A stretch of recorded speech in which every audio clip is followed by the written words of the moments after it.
Hello students, class 10 chapter 1 chemical reactions and equations का जो पहला टॉपिक है केमिकल इक्वेशंस, वो हम इंट्रोडक्टिव बेसिस पे जानेंगे कि है क्या केमिकल इक्वेशंस।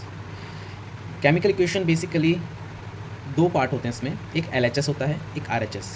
एलएचएस की तरफ रिएक्टेंट्स होते हैं और आरएचएस की तरफ प्रोडक्ट। एलएचएस इसमें लेफ्ट हैंड साइड है और आरएचएस इसमें राइट हैंड साइड है। जब लेफ्ट हैंड साइड पे रिएक्शन होती है, दो या दो से ज़्यादा रिएक्टेंट्स रिएक्ट करते हैं, तब हमें प्रोडक्ट मिलता है। इसके मिड में एक एरो होता है जिसका हेड पार्ट प्रोडक्ट की तरफ होता है, जो ये बताता है कि रिएक्टेंट्स रिएक्ट होने के बाद हमें कुछ प्रोडक्ट दे रहे हैं।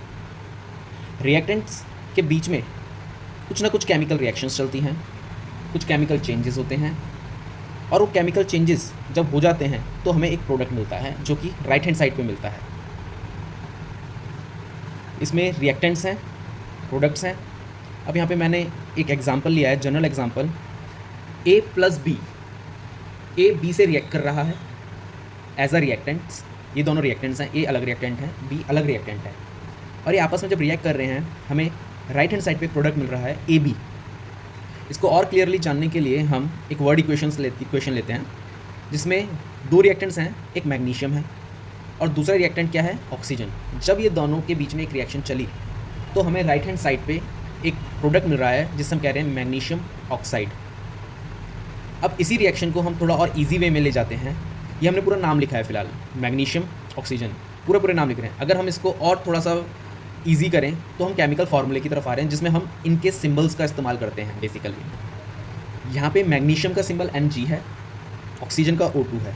जब दोनों ये रिएक्ट किए तो हमें राइट हैंड साइड पे MgO मिला, मैग्नीशियम ऑक्साइड।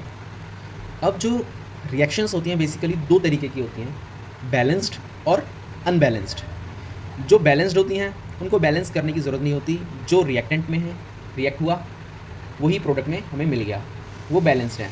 बट जो अनबैलेंस्ड हैं उनको बैलेंस करने की ज़रूरत होती है।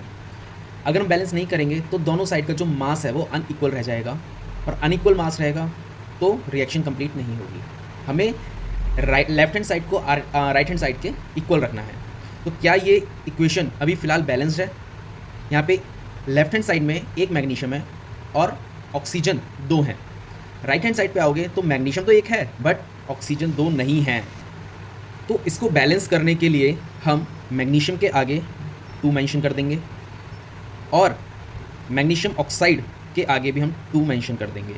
अब यहाँ पे 2 मैग्नीशियम इधर हैं, 2 मैग्नीशियम इधर हैं, O2 यहाँ पे 2 हो गए और ऑक्सीजन जो है ये भी 2 हो गए। जब हम यहाँ पे फ्रंट में 2 लगाते हैं मीन्स ये दोनों के साथ है, और ये यहाँ पे ऑक्सीजन, यहाँ पे O2 है, ये वाला 2 सिर्फ ऑक्सीजन के साथ है, बट यहाँ पे ये दोनों के ही साथ है फ़िलहाल। तो इस तरीके से आपकी ये जो पूरी इक्वेशन है बैलेंस्ड है। अब तो ये था बैलेंस्ड और अनबैलेंस्ड के बीच का डिफरेंस। केमिकल इक्वेशंस रिप्रेजेंट करती हैं केमिकल रिएक्शंस को। यहाँ तक आपको अगर समझ आया हो, मेरे चैनल को लाइक एंड सब्सक्राइब करें और आगे की वीडियोज़ के लिए बने रहें। Thank you.